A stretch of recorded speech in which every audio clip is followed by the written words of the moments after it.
When Franklin Roosevelt became the Democratic candidate for president in 1932, he broke with convention and flew to Chicago to accept the nomination in person in the summer of 1932. And he addressed the crisis, which was a full-scale economic depression with 1 in 4 Americans out of work. And he said he would offer Americans a New Deal. He promised a New Deal for Americans. What that meant was not exactly clear at the time, but it was clear in the context of the Depression that it meant a departure from the prevailing policies of the Herbert Hoover administration, whom FDR would run against in the election of 1932. In 1928, when Herbert Hoover ran for office, you can see this election pin, he promised a chicken in every pot. And indeed, Hoover's election in 1928 was seen as sort of the capstone of a decade marked by prosperity. This is the roaring 20s. He promised Americans that we were near the end of poverty, that indeed the growth and development of the 20s would lead to the end of poverty for all and a chicken in every American's pot. That was not to be, as I'm sure you heard from Professor Cohn. And soon after the stock market crash in 1929, Americans found themselves on bread lines across the country. Here you can see a few images of bread lines. Almost all of the images of bread lines are very similar from this early Depression period. You see men, and the bread lines were for men only, lined up, pretty accepting of their fate. There are no riots. There is no civil disturbance. Everyone waiting their turn. Here's a close-up image. You can sort of see from this one that the lines reflected a real cross-section of Americans. Many people here are perhaps better dressed than you might have expected, but that is a testament to the fact that with 1 in 4 Americans out of work, that unemployment spread far and wide. What's interesting about these images of the early Depression years is what we can perhaps read into them.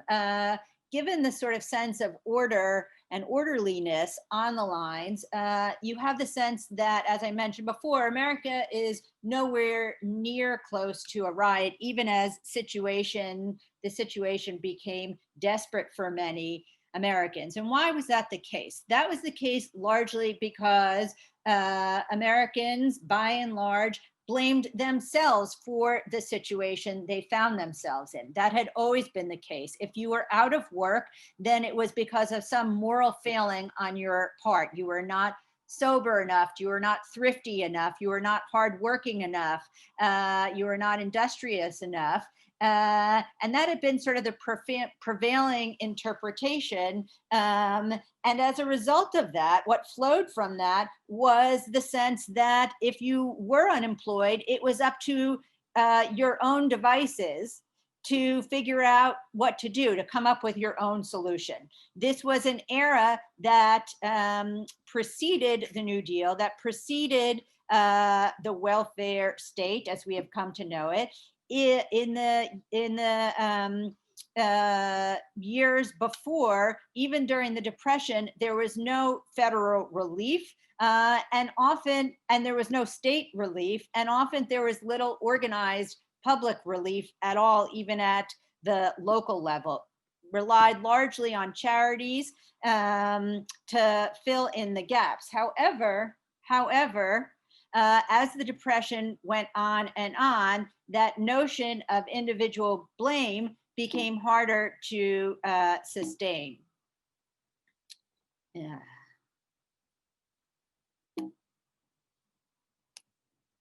There we go. That notion became harder to sustain. And instead of this idea that each individual had to shoulder the responsibility of their fate alone, there were new interpretations that helped to explain what was by now a mass phenomenon, mass unemployment. And here you have one cartoon sort of depicting a popular explanation that as the stock market boom of the 1920s ran far ahead, it left the rest of the nation behind. Hey, wait for the rest of us, with Americans desperately trying and failing to keep up.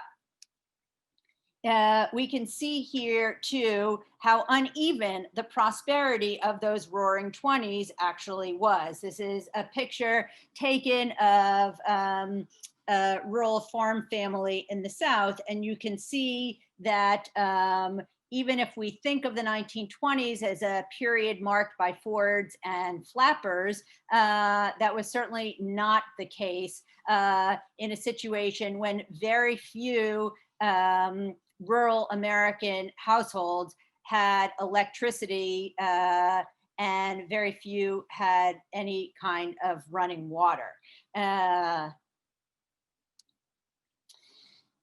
So as the Depression wore on, this interpretation that in fact it was no fault of one's own, but rather so the system had failed, that there was sort of systemic failure that had led to the economic crisis, that idea gained more and more prominence.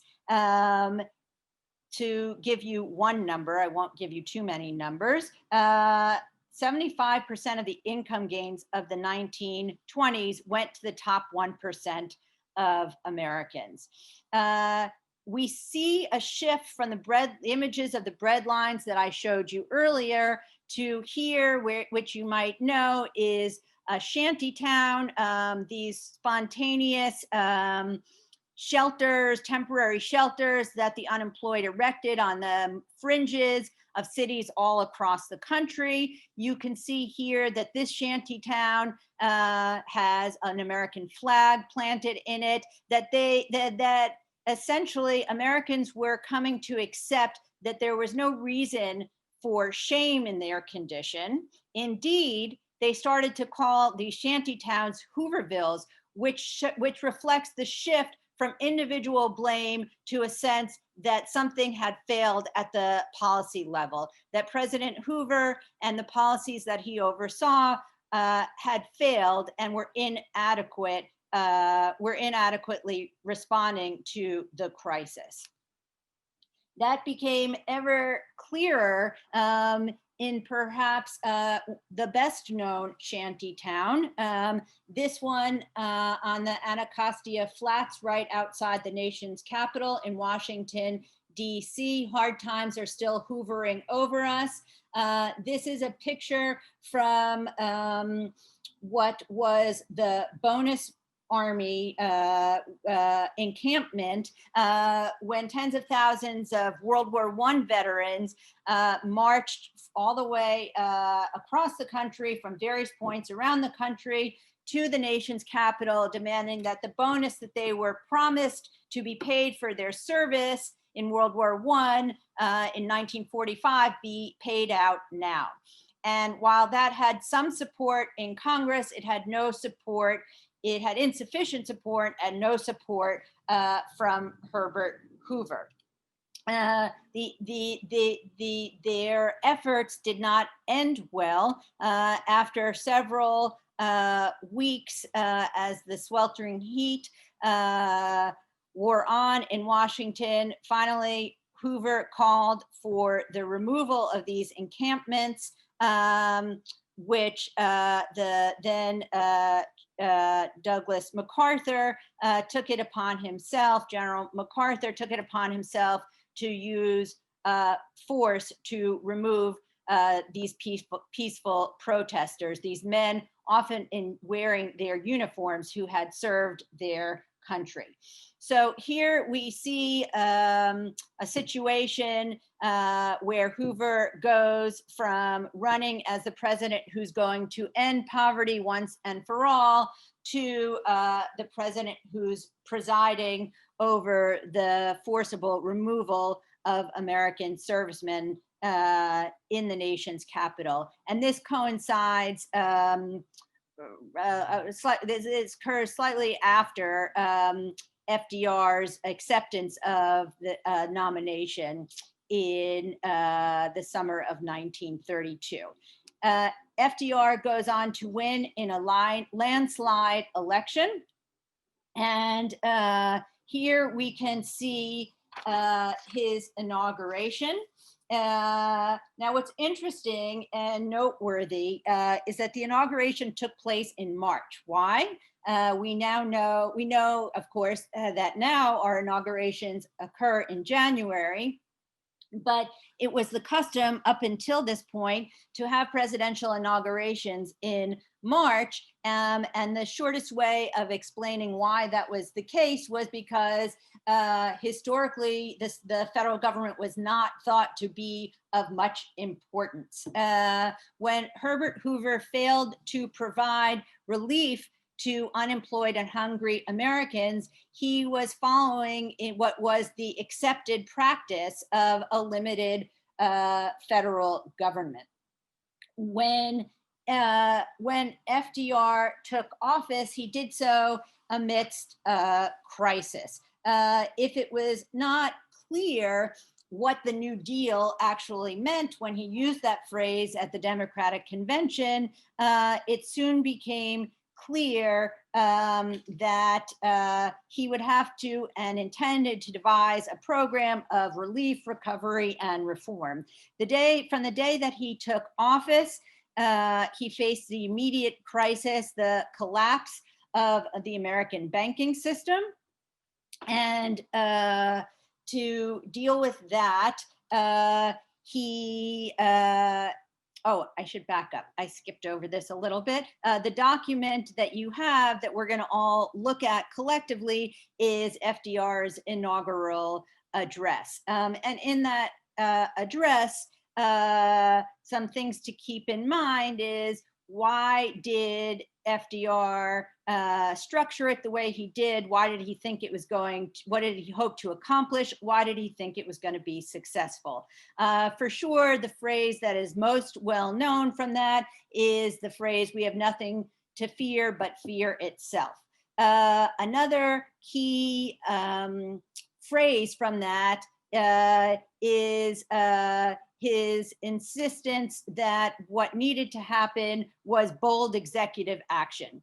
And as I suggested, this notion of an activist president, let alone an activist federal government, was not one that was strongly ingrained in American tradition or political institutions. And it was really FDR who expanded the role both of the presidency and of the federal government. And first and foremost, he used that executive authority to try to deal with the banking crisis.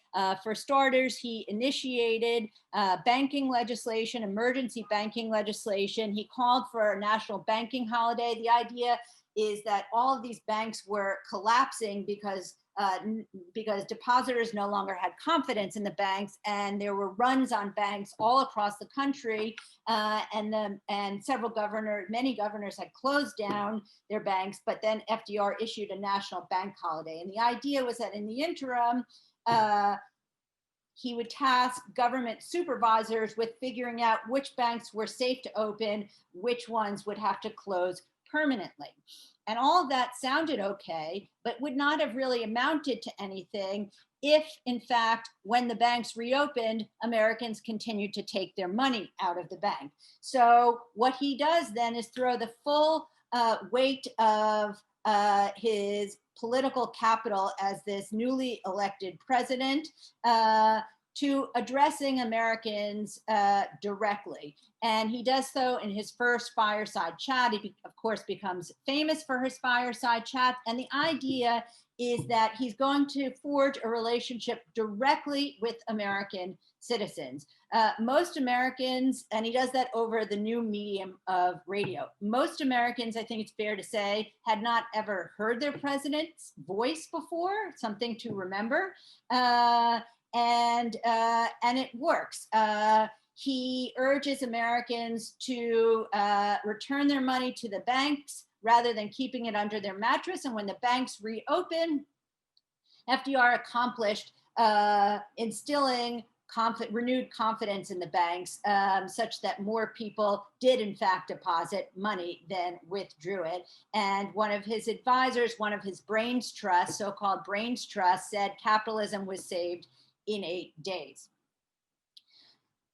That was all well and good, but how was FDR going to bring about relief and recovery for the American public? We now know that there's something called the 100 days, that every new president is marked by 100 days, but that is something new that starts with FDR's first administration.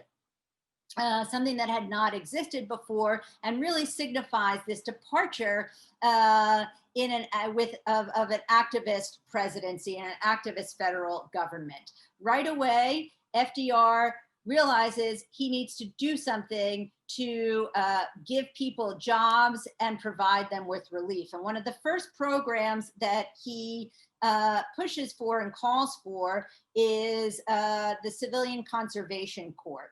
And the idea of the CCC is to give young men 18 to, I think, at first 25 years of age, whose families were on one form of relief or another, job serving as part of Roosevelt's tree army, that is doing things like soil conservation and reforestation, for example. And within just a couple of months, 250,000 unemployed young men have a job. And the thing that's striking about this poster, which is a government poster, is the way that we can see that one of the ambitions and intentions of the New Deal was to really sort of valorize work, to really pay tribute to the working man.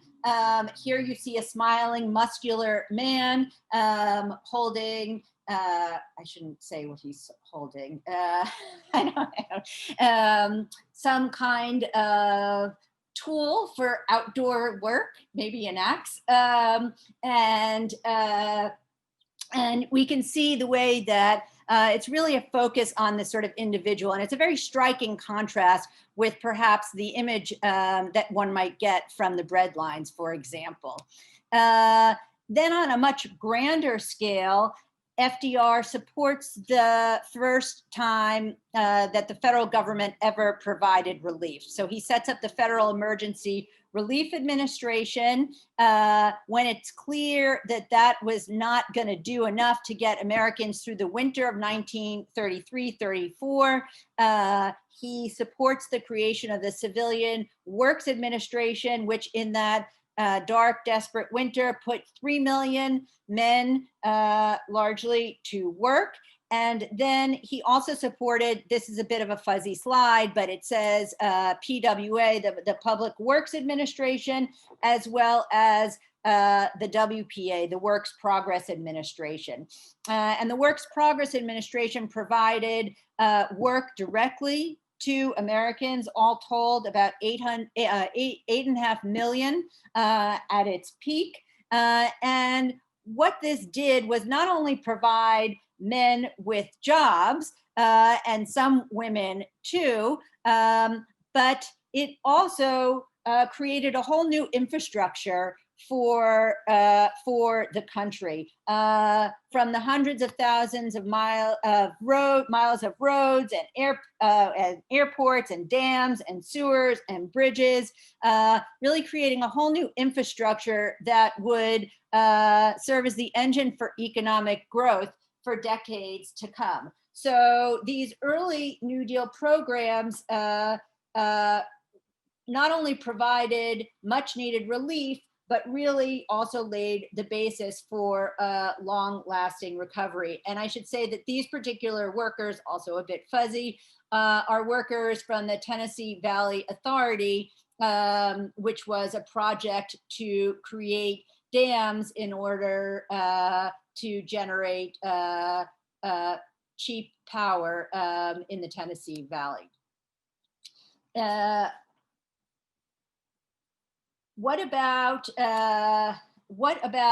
all of the hungry farmers? I'm sure in your lecture on the Great Depression, you learned that the rural America had been suffering throughout the 1920s in advance of the Great Depression. And Roosevelt very much believed that he accepted the conventional, or I shouldn't really say conventional wisdom, but he accepted the position, the growing point of view that the main problem that had led to the Depression was this idea of underconsumption, that America's working men and women, urban and rural, did not have enough income to sustain all of the mass production increases, think Ford assembly line, that had come out of the 1920s. That is, the country had solved the problem in a really dramatic way of turning out tens of millions of cars, but that would be to no good if the country could not actually afford to buy the cars. And as he liked to say, the country could not survive half broke. And that very much included the farmers as FDR thought about it. So the solution was the creation of the Agricultural Adjustment Administration. And the idea was to pay farmers, this sounds a bit counterintuitive, but to pay farmers to reduce their production of staple crops, with the idea that too many crops were flooding the market, driving down commodity prices. And if you restricted production, then prices for these basic commodities would rise. Of course, agriculture is the oldest of American businesses. And the fear was that now the federal government was going to be directly involved with this industry. So it was essential in FDR's mind that this be a voluntary program, and that the farmers themselves, in conjunction with Washington, represented by the guy on the left, the bureaucrat on the left, together plan for agricultural work recovery, which by and large worked. The same idea was applied to industrial recovery. And here we see this image of Uncle Sam. He's in the middle. He's going to help the employees and the employers work together to bring about industrial recovery. The main idea of underconsumption was that you had to build, as Roosevelt said, build from the bottom up, that the forgotten man at the bottom of the economic pyramid needed to increase his income in order to sustain recovery, in order to bring about recovery and to sustain it. That meant the millions of working and middle class Americans, from textile workers to meat packers to coal miners to auto workers to teachers to waitresses, that we needed to see a collective increase in their income to sustain the economy. The question of how to do that, though, was quite contentious. So here you see this sort of image of harmony. The idea was that, like with agriculture, industry would limit production, but at the same time raise wages. That failed to happen. And that became pretty clear early on, by 1934, that these the best laid plans were not going to fully succeed. So at this point, then, the question is, okay, what do we need to do beyond relief, beyond providing immediate relief to bring about recovery? And at this point, from 34, 35 on, the New Deal took a turn in the direction of reform. The idea is that in order to bring about recovery, the government needed to institute various kinds of reform.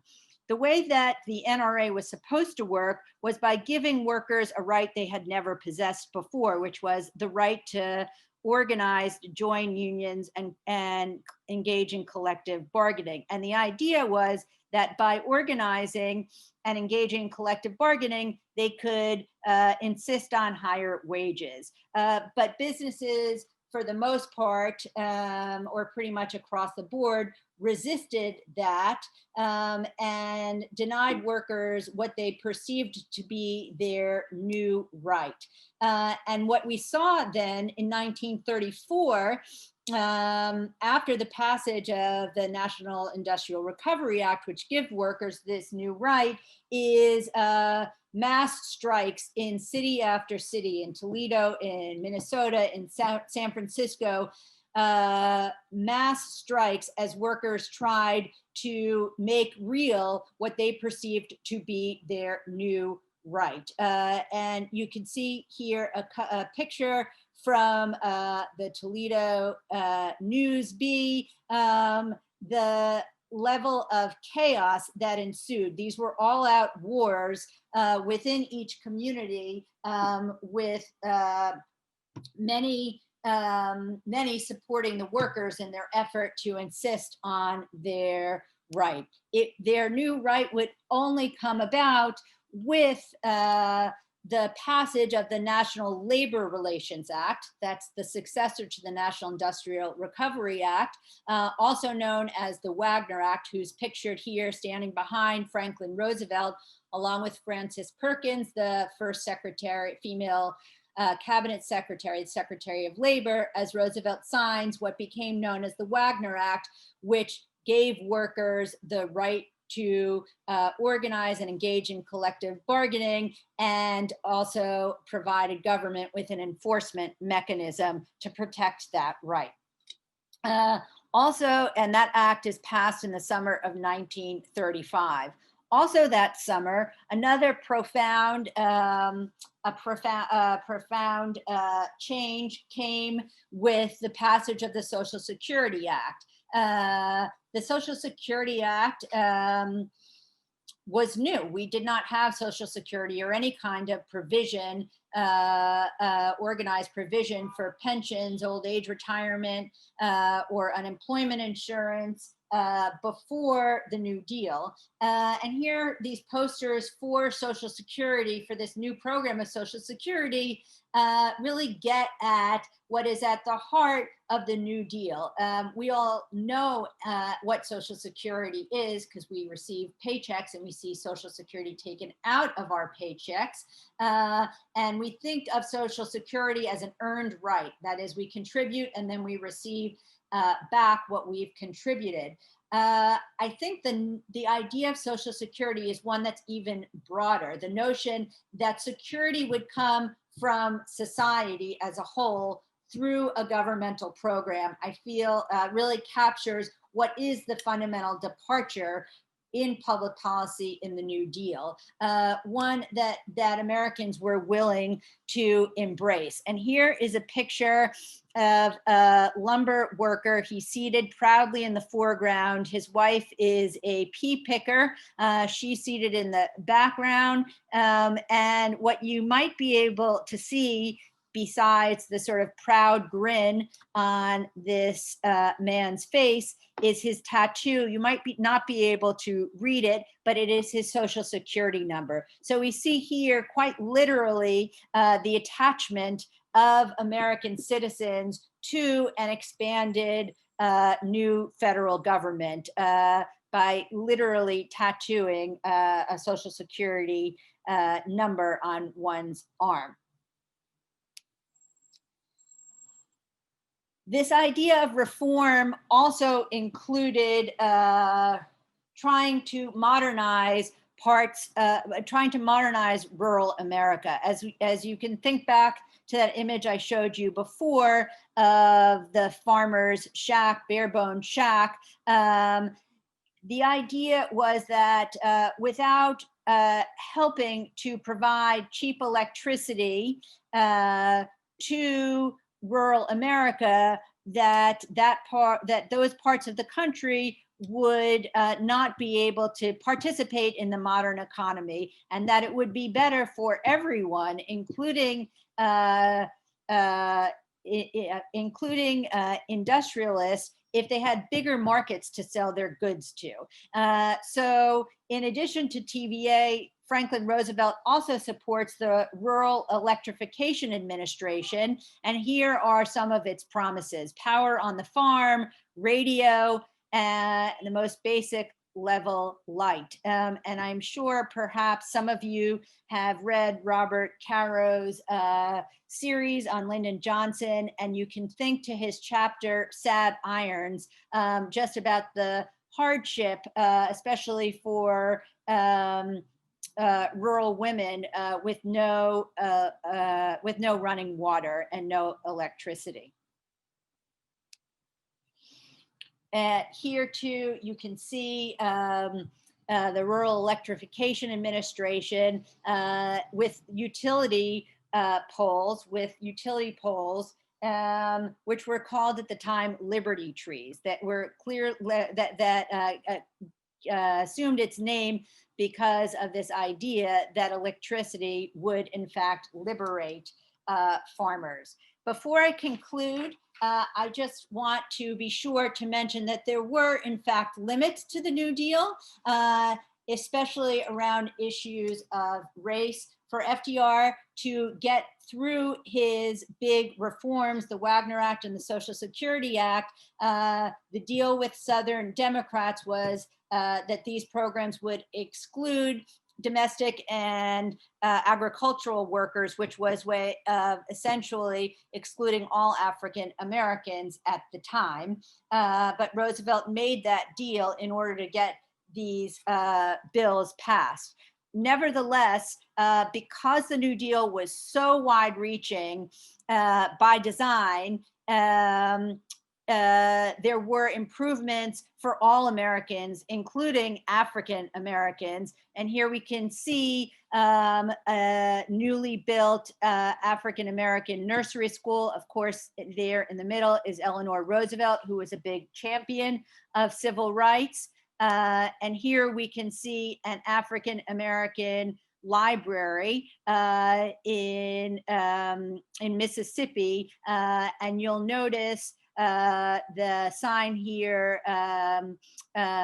This is the National Youth Administration employing teenage African American girls, and of course you could see in the background a picture of FDR. And this is again a nice illustration of the connection between ordinary citizens and the federal government, specifically FDR. Of course, what that means then is that FDR would get reelected in a resounding victory in 1936, stitching together a new coalition of working class Americans, African Americans, immigrants, farmers, all of whom Roosevelt talked about as the forgotten man and woman. When Roosevelt accepted his party's renomination in Philadelphia in 1936, he said, and this really captured his sense of what the New Deal aimed to do, how it aimed to bring about a new role of government, provide a new sense of security for all Americans. He said, "Government can err, presidents do make mistakes, but the immortal Dante tells us that divine justice weighs the sins of the cold-blooded and the sins of the warm-hearted in different scales. Better the occasional faults of a government that lives in the spirit of charity than the one that, can't read my handwriting, that consistently omits the omissions of a government frozen in the ice of its own indifference. And on that note, I will stop.